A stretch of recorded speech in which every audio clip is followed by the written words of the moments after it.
고린도전서 11장 1절부터 16절까지 말씀 함께 봉독합니다. 내가 그리스도를 본받는 자가 된 것 같이 너희는 나를 본받는 자가 되라. 너희가 모든 일에 나를 기억하고 또 내가 너희에게 전하여 준 대로 그 전통을 너희가 지킴으로 너희를 칭찬하노라. 그러나 나는 너희가 알기를 원하노니 각 남자의 머리는 그리스도요 여자의 머리는 남자요 그리스도의 머리는 하나님이시라. 무릇 남자로서 머리에 무엇을 쓰고 기도나 예언을 하는 자는 그 머리를 욕되게 하는 것이요 무릇 여자로서 머리에 쓴 것을 벗고 기도나 예언을 하는 자는 그 머리를 욕되게 하는 것이니 이는 머리를 민 것과 다름이 없음이라. 만일 여자가 머리를 가리지 않거든 깎을 것이요 만일 깎거나 미는 것이 여자에게 부끄러움이 되거든 가릴지니라. 남자는 하나님의 형상과 영광이니 그 머리를 마땅히 가리지 않거니와 여자는 남자의 영광이니라.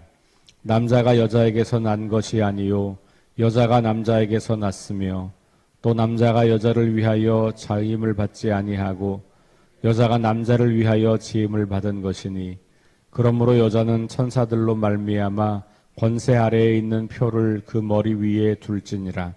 그러나 주 안에는 남자 없이 여자만 있지 않고 여자 없이 남자만 있지 아니하니라. 이는 여자나 남자에게서 난 것 같이 남자도 여자로 말미암아 났음이라. 그리고 모든 것은 하나님에게서 났느니라. 너희는 스스로 판단하라. 여자가 머리를 가리지 않고 하나님께 기도하는 것이 마땅하냐? 만일 남자에게 긴 머리가 있으면 자기에게 부끄러움이 되는 것을 본성이 너희에게 가르치지 아니하느냐? 만일 여자가 긴 머리가 있으면 자기에게 영광이 되나니 긴 머리는 가리는 것을 대신하여 주셨기 때문이니라. 논쟁하려는 생각을 가진 자가 있을지라도 우리에게나 하나님의 모든 교회에는 이런 관례가 없느니라. 아멘. 네, 11장 1절 말씀은 10장 33절에 이어서 읽는 것이 더 자연스럽습니다. 그래서 제가 새벽 예배 본문에 그렇게 했는데 어제 말씀을 전하면서 33절까지만 하고 넘어갔어요.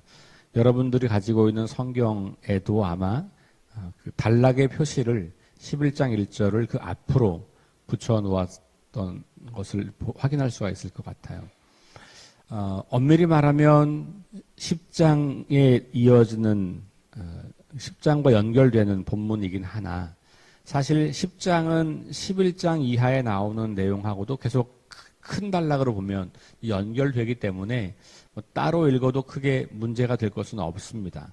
중간에 있다고 보시면 될 것 같아요. 다만 이제 단락을 끊다 보면 여기 10장 23절부터 11장 1절까지를 끊는 것이 조금 더 자연스럽다. 이렇게 이제 보는 거고요.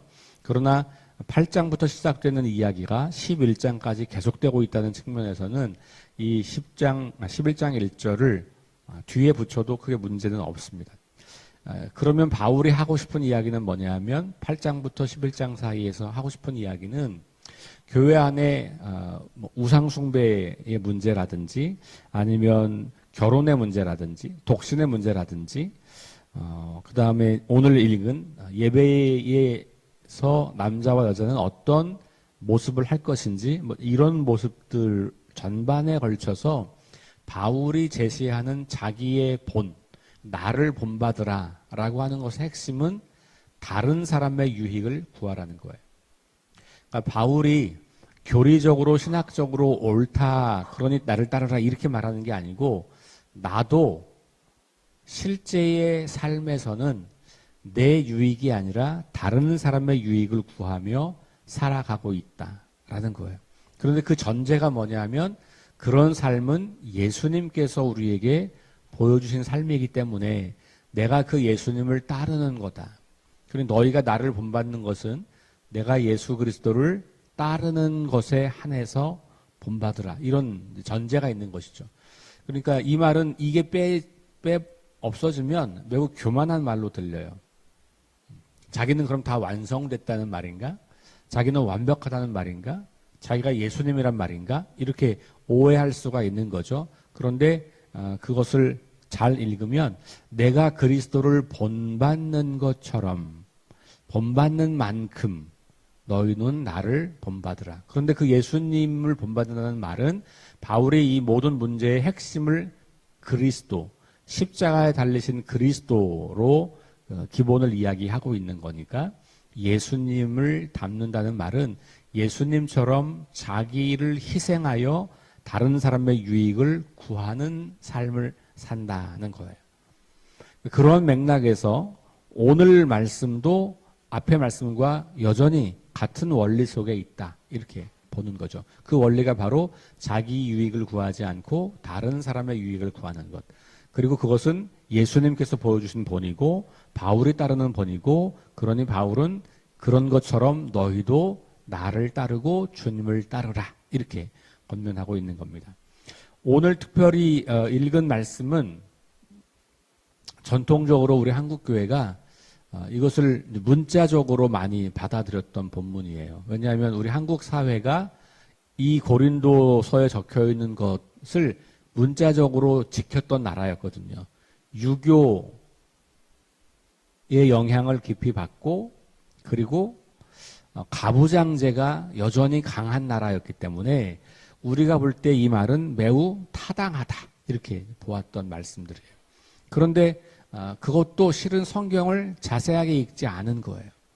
문화적인 걸 고려하지 않는다고 하더라도 바울이 말하려는 핵심을 분명히 말하고 있는데 그것을 놓친 거죠. 왜냐하면 우리 스스로가 그런 눈을 가지고 있기 때문에 남성이 여성보다 더 우월하고 순서가 있고 여성은 남성보다 아래에 있고 여성은 이래야 되고 남성은 이래야 되고 라고 하는 그 문화적인 가부장적이고 유교적인 눈을 우리가 갖고 있기 때문에 이 성경을 그렇게 읽는 거예요.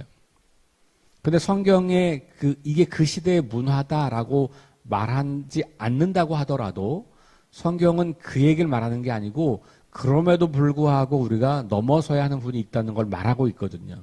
그러니까 실제로 오늘 읽은 말씀에서 핵심은 어디냐 하면 12절 말씀이에요. 12절 말씀은 온데간데 없고 그 앞에 있는 이야기들만 강조하면서 여자들은 이래야 돼, 남자는 이래야 돼. 여자가 이런 게 맞고 남자가 이런 게 맞아. 이렇게 말하는 것이죠. 그건 굉장히 큰 오해다. 그럼 12절이 뭐냐? 여자가 남자에게서 난 것 같이 남자도 여자로 말미암아 낳았다는 거예요. 그러니까 여자만 남자에게서 낳기 때문에 남자에게 복종하는 남자를 머리로 하는 복종의 대상이 아니다. 남성도 여자에게서 낳았다. 동등하다는 말이에요. 그 뒤에 더 중요한 말을 하죠. 둘 다 어디로부터 나왔다? 하나님으로부터 나왔다. 그러니까 바울은 지금 그 시대로서는 상상할 수 없는 매우 파격적인 이야기를 하는 거예요. 그러니까 오늘 우리 시대에도 파격적인 이야기예요. 오늘 이 시대에도 여전히 남성이 여성보다 우월하다고 믿는 사람들이 온 세상에 너무 많거든요. 우리나라에 굉장히 많죠.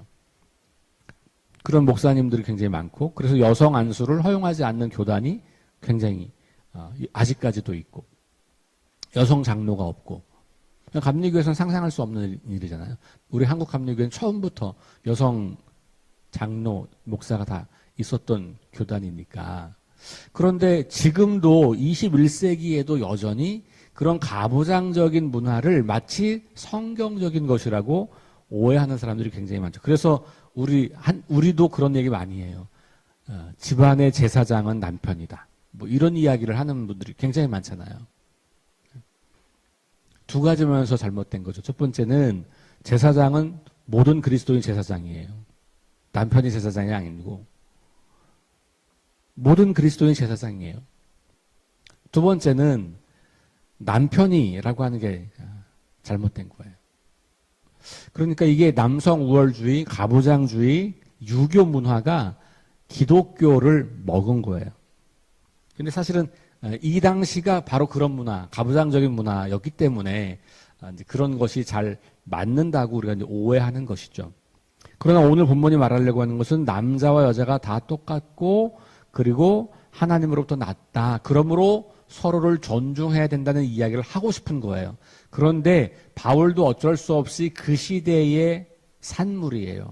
다시 말하면 바울이 그 시대의 그 가부장적인 제도, 또 노예 제도가 있는 그다음에 남성이 여성보다 우월하다고 믿었던 유대인들의 기도에 뭐가 있냐면 내가 여자로 태어나지 않은 것에 감사합니다. 그런 기도가 있어요. 그러니까 유대교 자체도 그 시대는 남성 중심의 세상이었단 말이에요. 그런 것을 벗어날 수는 없었어요, 바울도. 그러니까 그 앞에 있는 이야기는 그런 문화적인 그 시대적인 한계를 가지고 이야기를 하는 거예요. 그래서 남자는 머리를 길면 안 되고 여자는 머리를 짧게 해서 하면 안 되고 이런 이야기를 하는 거죠. 그런데 또 한 가지 중요한 것은 오늘 본문은 일상적인 삶을 이야기하는 게 아니고 무대가 환경이 뭐냐 하면 공적 예배의 현장이에요. 그러니까 지금으로 말하면 예배 시간에 어떠해야 되는가를 말하고 있는 거예요. 그러니까 오늘 본문과 내일 본문은 다 예배와 관련된 거예요. 내일은 성만찬과 관련된 거고 오늘은 복장과 관련된 거예요. 이건 다 예배와 관계없는 상황이 아니고 예배 시간에 이런 말이에요. 자, 2절은 바울이 먼저 이 이야기를 하기 전에 좀 칭찬을 해요. 너희가 내가 가르쳐준 전통을 잘 지켰다 이렇게 이야기해요. 근데 재밌는 건 17절에 가면 내가 가르쳐준 대로 안 해서 내가 너희를 칭찬할 수 없다 또 이렇게 이야기를 해요. 그러니까 성만찬 문제와 관련해서는 칭찬할 것이 없어요. 근데 이 오늘 본문 이 남자와 여자 이런 거와 관련된 것들은 혹은 그 외에 다른 것들은 칭찬할 게 좀 있었던 것 같아요. 사실은 여기는 문맥이 정확하게 뭘 칭찬하는지는 잘 모르겠으나 어쨌든 바울이 이 문제를 이야기하기 전에 먼저 그래도 너희가 좀 잘하는 것이 있어 라고 하는 맥락으로 이해를 해볼 수 있을 것 같아요. 3절 그러나 라고 말하면서 너희가 전통을 잘 지키고 있는데 이런 점에서는 이제 문제가 있어 라고 할 때 나오는 이야기예요. 나는 너희가 알기를 원하노니 그러면서 남자와 여자와 그리스도의 순서를 이야기해요. 자, 이 순서는 말씀드린 것처럼 이 당시 바울 당시 1세기 그리스 로마 세상의 세계관이에요. 남자와 여자가 순서가 있고 머리가 되고 이런 것들. 거기에 이제 신앙적인 그리스도가 머리라고 하는 것을 같이 포함하고 있는 거여서 이것을 그런 문화적인 요소를 고려하지 않고 읽으면 이것이 절대적인 진리처럼 여겨지는 것이죠.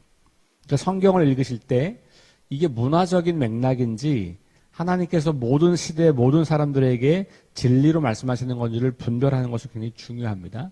예를 들면 이런 거예요. 구약 성경에는 결혼 제도가 뭐냐면 일부 다처제예요. 그렇죠? 구약 성경에 보면 다 일부 다처제잖아요.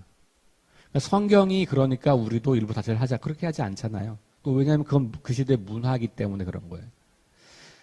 구약 시대나 신약 시대나 다 왕이 있는 제도예요.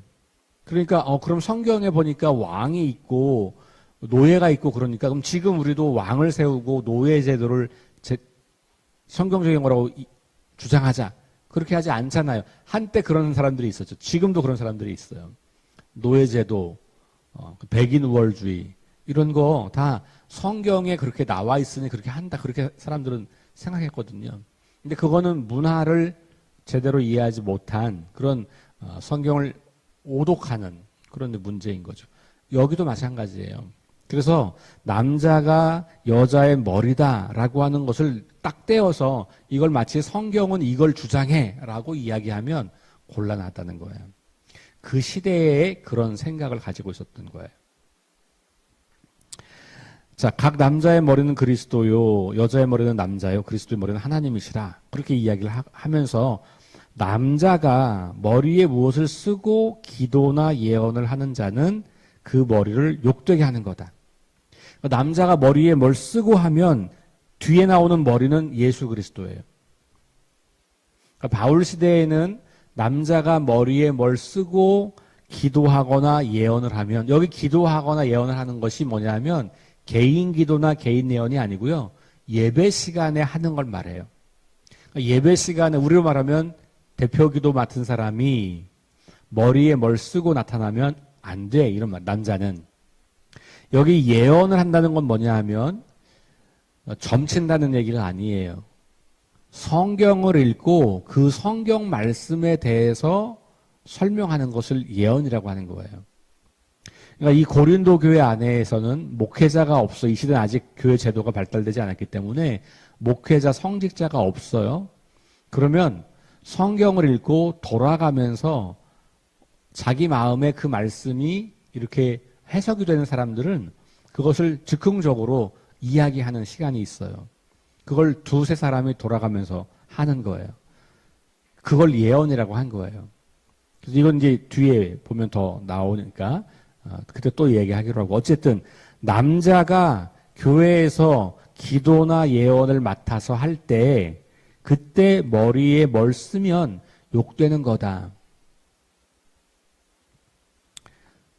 자, 그 다음에 여자는 머리에 쓴 것을 벗고서 기도나 예언을 하면 마찬가지로 그것이 머리를 욕되게 하는 것이다. 이건 머리를 민 것과 같다. 이렇게 말하잖아요. 그러면 여성도 똑같이 예배 시간에 대표로 기도했고 예언을 했다는 거예요. 그게 전제되어 있는 것이죠. 그게 무슨 말이에요? 이미 교회 안에서는 남자와 여자가 리더십에서 다른 게 없었다는 거예요. 심지어는 교회 안에서는 여성들이 그게 훨씬 더 많았던 시대예요. 이 고린도 시대에는. 바깥에서는 여성들이 그런 역할, 그런 리더십을 발휘할 수 없는 시대에 교회에 오면 그런 리더십을 발휘한 거예요. 그러니까 이것을 보면 오히려 우리가 생각하는 것보다 훨씬 더 남성과 여성이 동등한 그런 모습이 1세기 교회 안에 있었다는 것을 보게 돼요. 자, 그런데 이제 이것은 그 당시 사람들의 생각에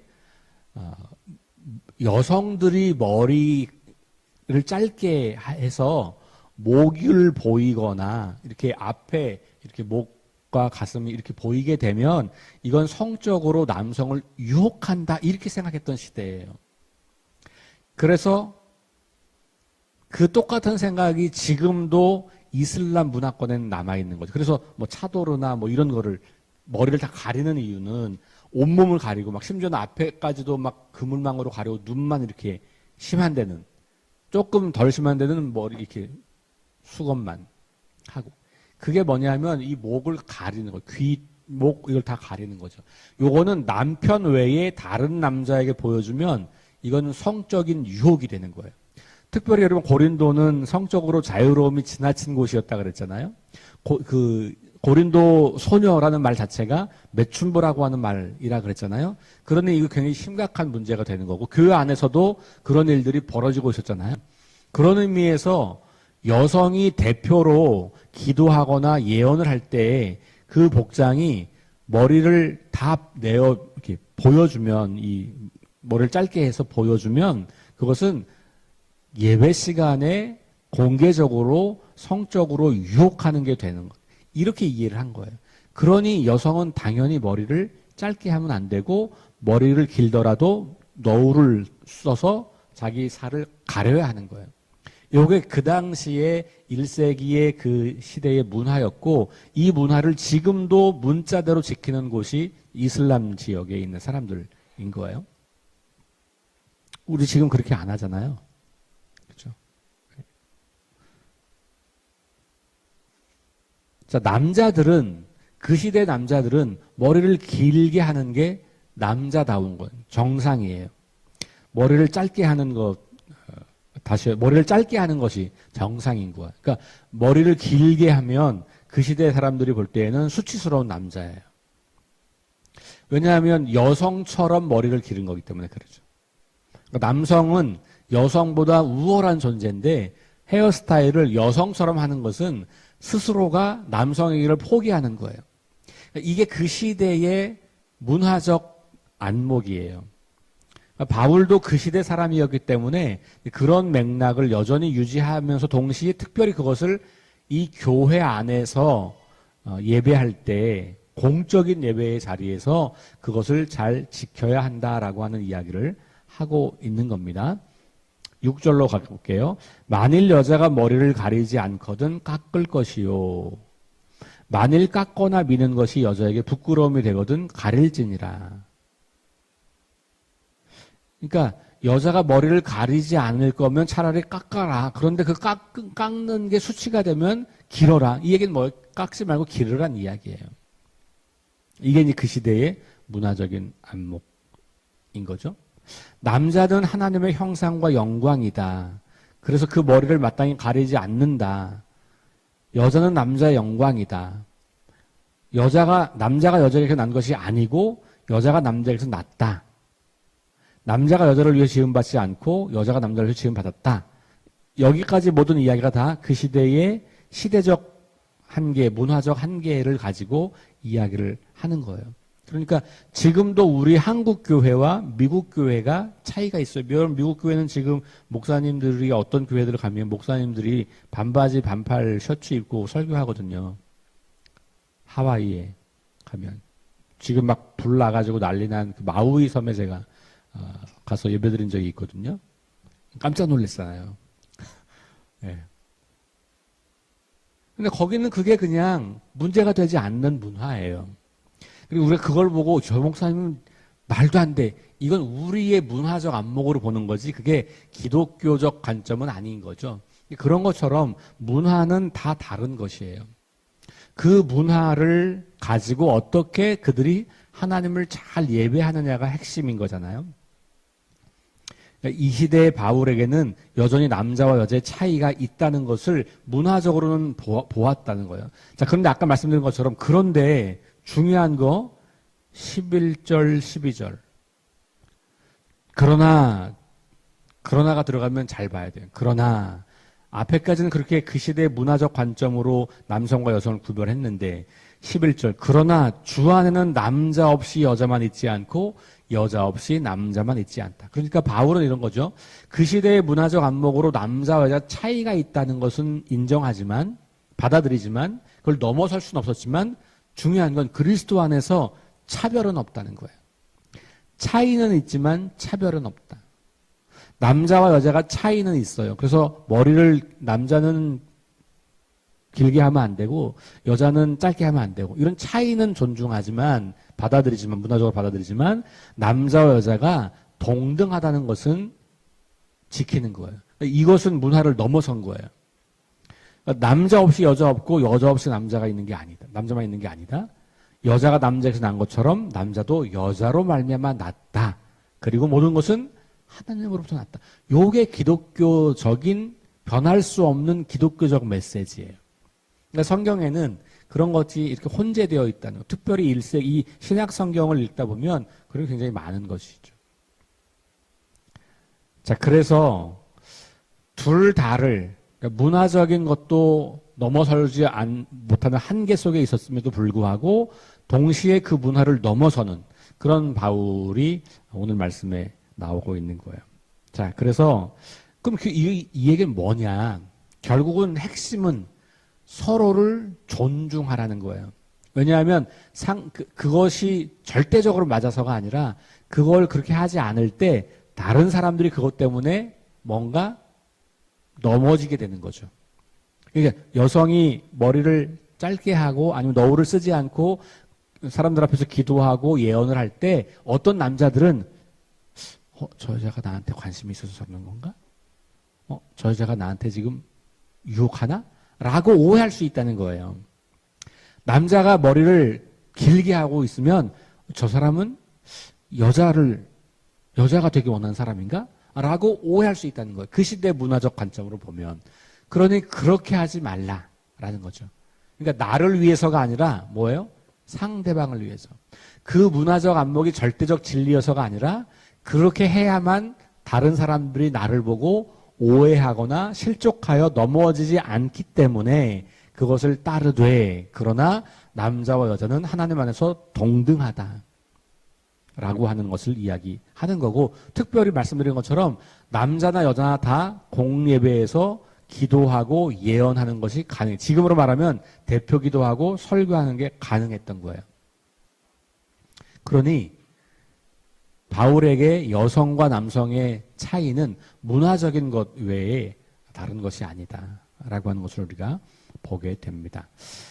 16절, 논쟁하려는 생각을 가진 자가 있을지라도 우리에게나 하나님의 모든 교회에는 이런 관례가 없느니라. 이런 관례는 뭐냐면 다시 거꾸로 돌아가서 문화적으로 다르게 하는 것, 이것에 대해서 그런 관례가 없다. 그러니까 그런 거를 그냥 따라서 준수하되